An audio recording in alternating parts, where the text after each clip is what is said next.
Tennessee Life is sponsored by Mid-South Sewing is an authorized brother dealer and repairs all brands of machines. Mid-South Sewing, known for their many fabrics, classes, and individual instructions.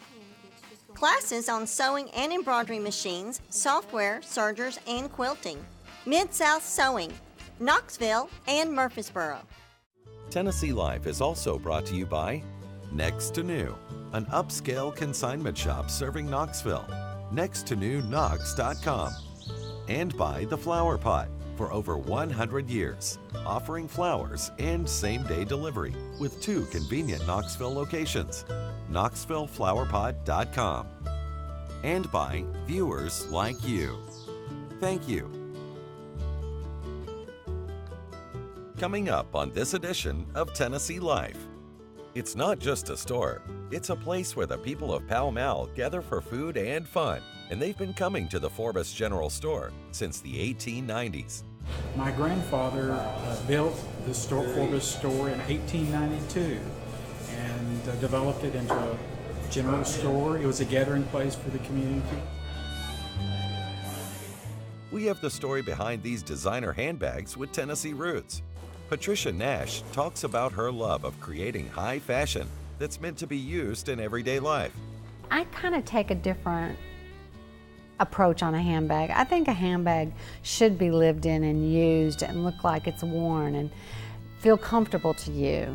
And we explore the southern seasonal flavors packed into Dale's fried pies.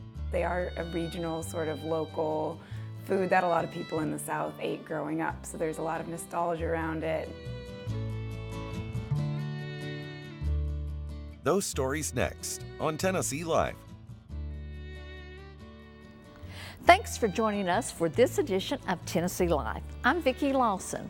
When you step into the Forbus General Store in Pall Mall, Tennessee, you'll find a little bit of everything, from food and groceries to hats and nails. This local gathering place was built in 1892. People also come here to play a local card game called Pig.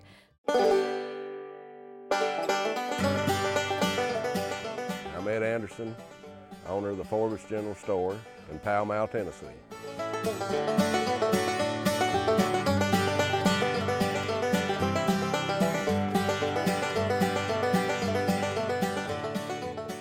I'm Julius Johnson. I'm Commissioner of Agriculture in Tennessee, and my grandfather built the Forbus store in 1892 and developed it into a general store. It was a gathering place for the community. I done body shop business all my life, and I just got tired of it and quit one day and bought the store that night.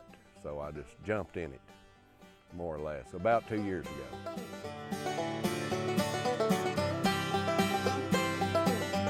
Okay.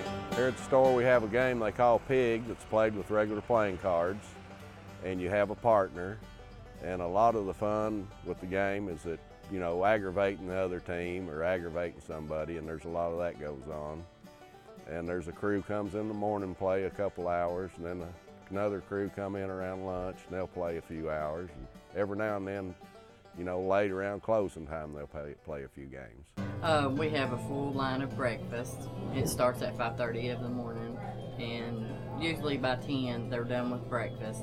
And then at 10 I come in and start lunch, and we have a special almost every day. And then we just have hamburgers and french fries. We have basically what every restaurant has. But we have one thing the restaurants don't have, we have fudge. We're famous for the fudge here. A lot of people come from the north going to Gatlinburg, Tennessee, which is probably the fudge capital of Tennessee. And they always stop back by here and buy fudge. It's one thing that, you know, I'm proud of. I'm Glenn Smith, and I've come here since I was a small child. My grandpa used to carry me up here on his back. And the first pair of shoes I ever bought was bought by my grandpa at this store. And he came here all the time and done his grocery shopping and was good friends of the original owner of this store. So it was the old-fashioned general store, the community spot. They were all over the countryside back then. I know when I went to elementary school and I got off of the school bus here at the store in the afternoon, the first place I went was the candy case. And my grandfather's son, my uncle, was running the store. And I just knew he didn't care for me getting one little piece of candy before I went on to the house. So it's always meant a lot to me. It's also added to my weight. But it's a great place and something that the family has cherished and wants to keep a part of this community. Like on Wednesday, we always have hamburger steak with brown gravy, onions, mashed potatoes, green beans, and a roll. Everybody loves it. That is one of the busiest dinners I have during the week. And then we have like Taco Thursday, and it goes over real well. And the rest of the time, we'll just fix like pinto beans and cornbread or something like that. The whittling bench on the front store porch was always a gathering place. And during national crisis and during elections, everything was solved out on that whittling bench while folks were taking a stick of cedar and seeing who could get the finest curl on the whittling. But we continually solve the world's problems right out there on the front porch. Well, it's just a country store, and I'm a country boy, you know, and I feel at home when I'm here, but not in front of you guys, in front of that camera.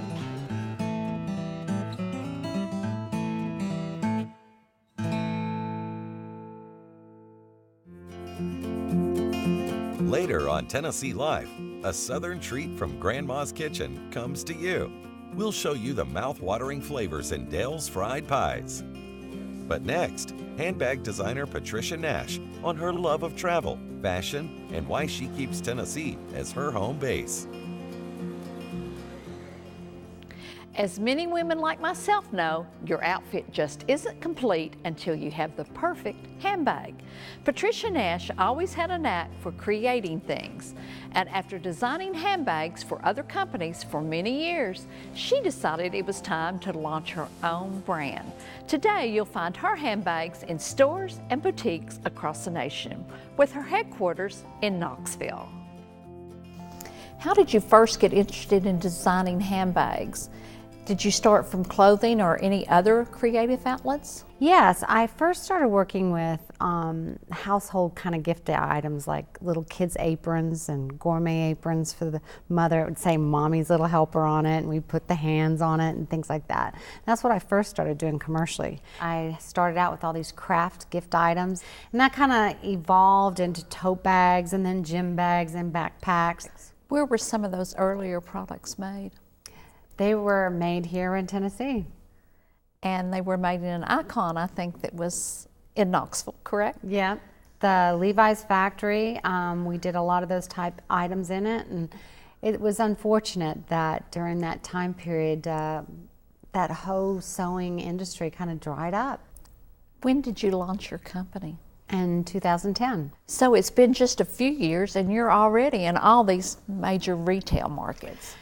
Yeah, it has been absolutely amazing, the growth here. I've been in this industry for 25 years and I've never been a part of a brand that has taken on the growth that it has so quickly. There's definitely been a real passionate connection with me and our customers.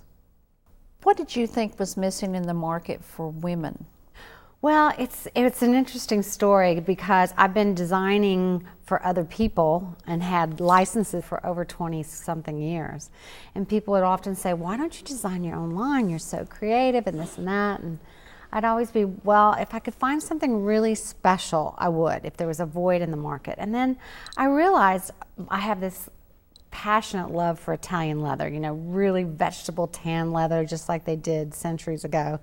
And I had collected quite a few vintage bags. And I was helping my mom move out of her house, and in her house was, in one of her closets was a vintage bag she had for over 50 years. It was like a prized possession of hers. And she got it from her father-in-law, I think the only gift, and it was a leather bag. It was all weaved and braided, and it was just beautiful. And I said, wow, if I could make a bag, a vintage bag, but for today's women, that had all of the little pockets we need and the right strap, and that might be something. And so I started down that journey and investigating it and working on it, and that was 6 years ago. And you launched that company. The headquarters is in Knoxville, correct? Yeah, it is. It's right here in Knoxville. In fact, downtown in one of the old buildings there that my husband restored, and it looks really like an Italian shop from the outside, and it's our first flagship store underneath, and we're up on top and warehouse below, and we're busting out at the seams. Why is the Italian leather? What makes the difference in a bag? Well, I'm sure we tan leather beautifully in this country.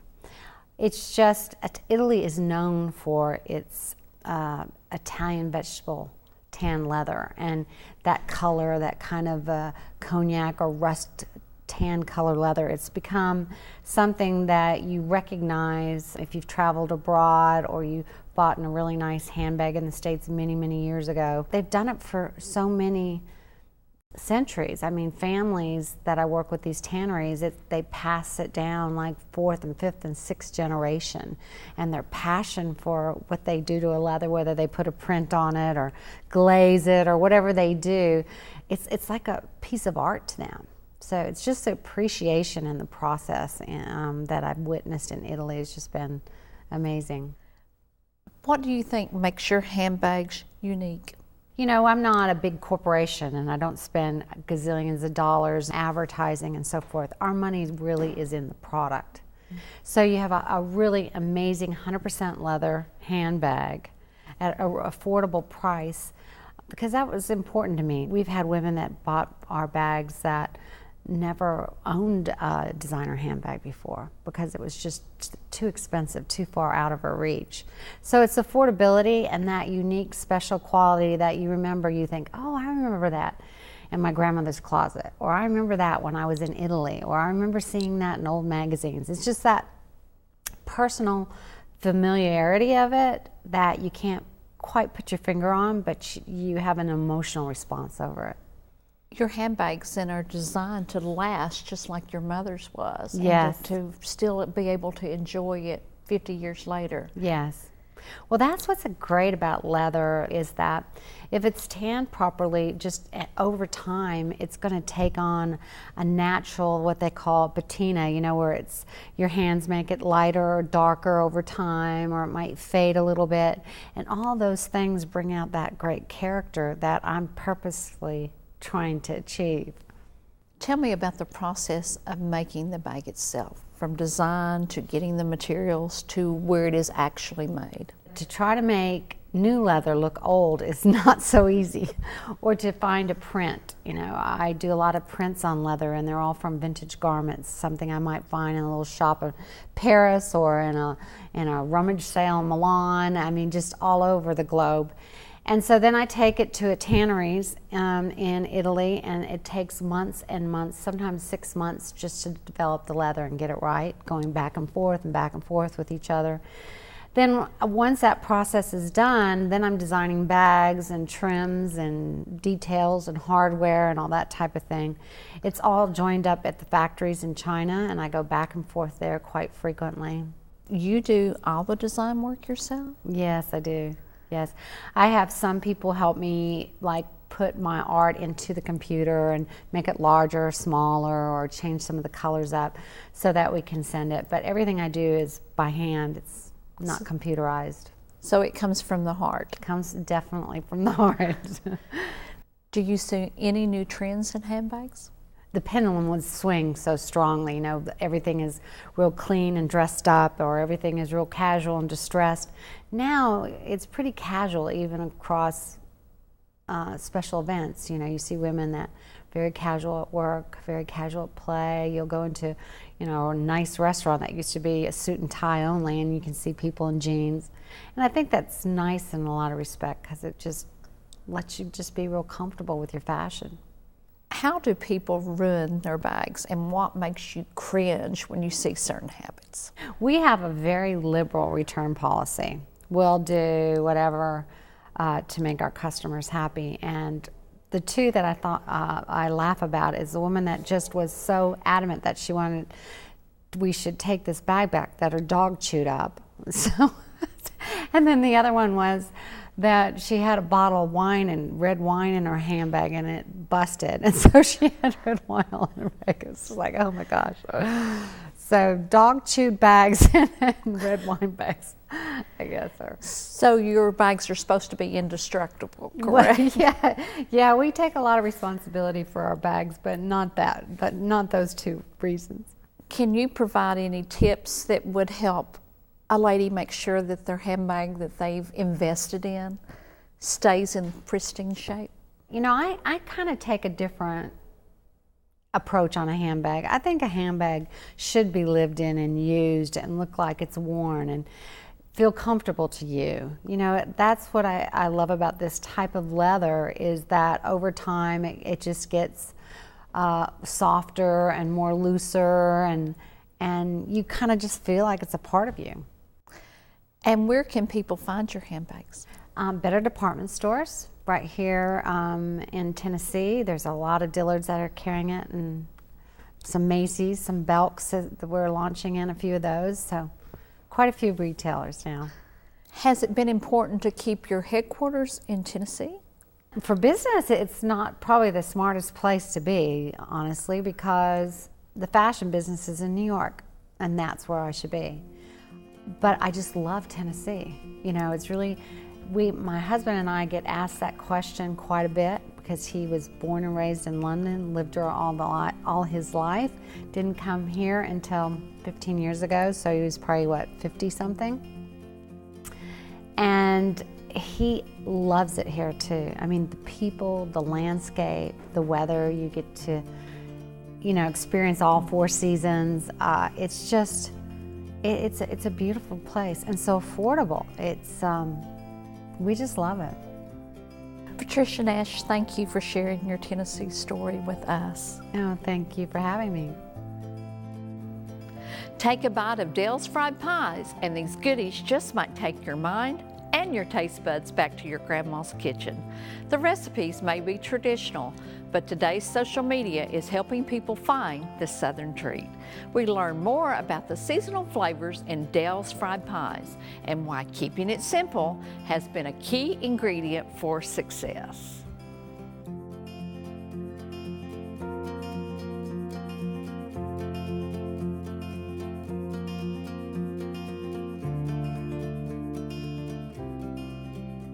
My name is Dale Mackey, and I just opened up Dale's Fried Pies, which is a mobile pie stand selling fried pies of all different kinds.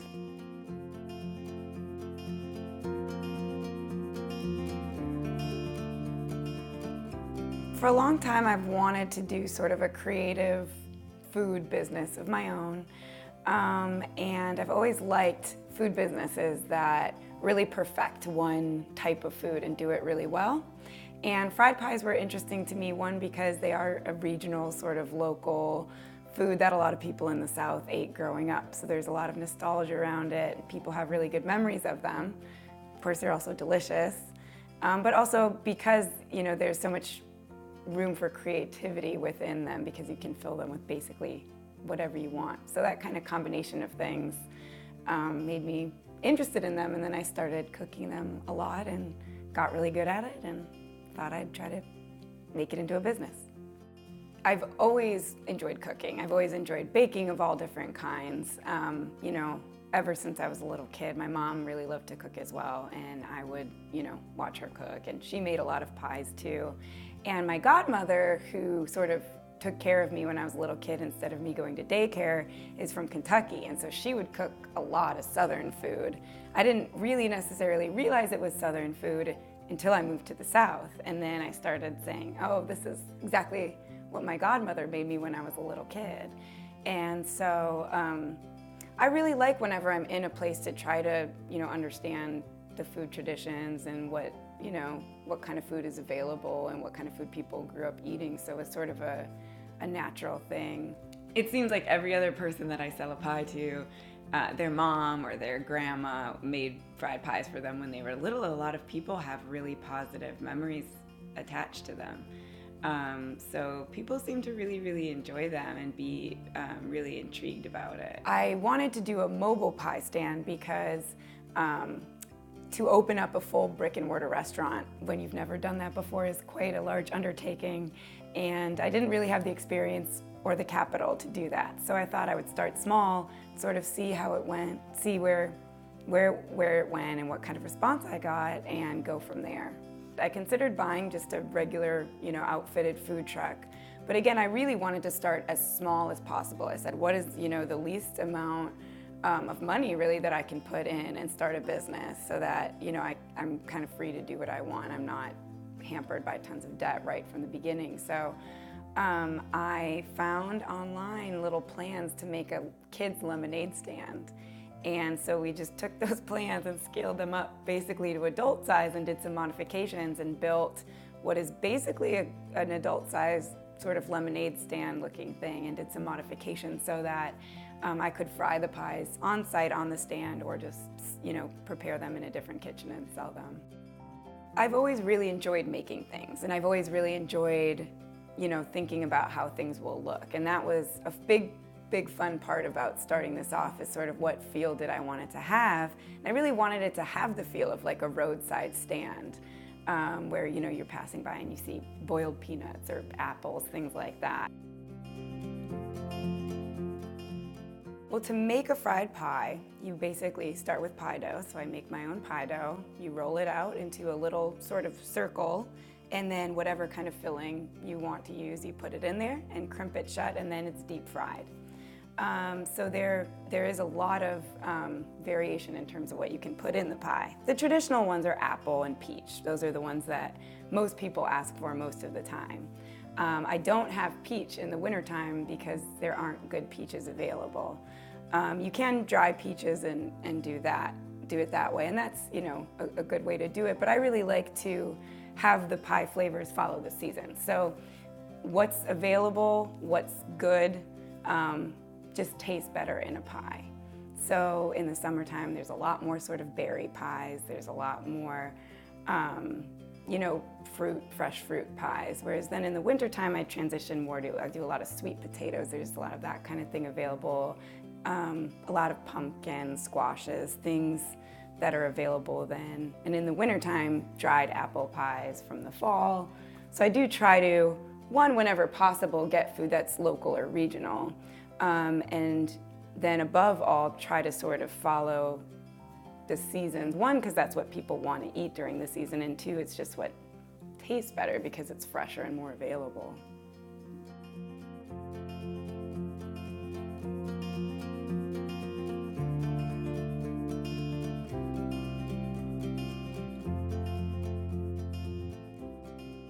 One of the interesting things about having a mobile food business is that you're doing this thing that is very traditional, making these, traditional fried pies that people have been eating for years and years and years.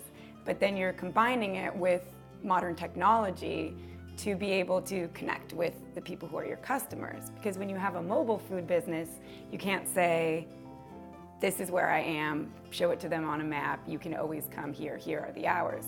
The hours often vary, and where you are really varies. So you have to have a more dynamic way of interacting with people, and sort of an ever-changing way of interacting and connecting with people who want your pies.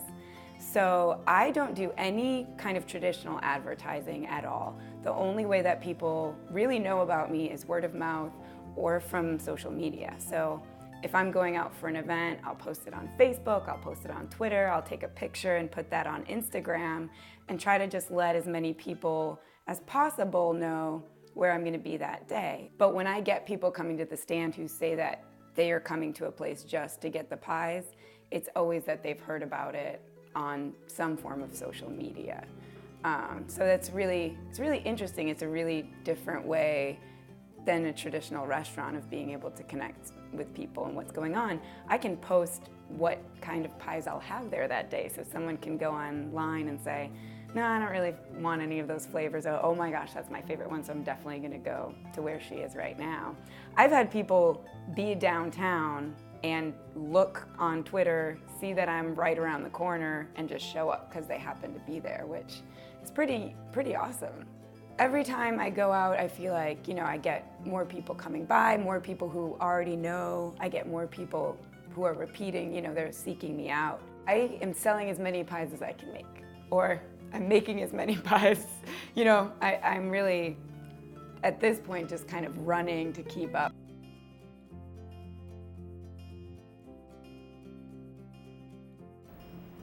We hope you've enjoyed the stories we brought you on this edition of Tennessee Life. I'm Vicki Lawson. See you next time.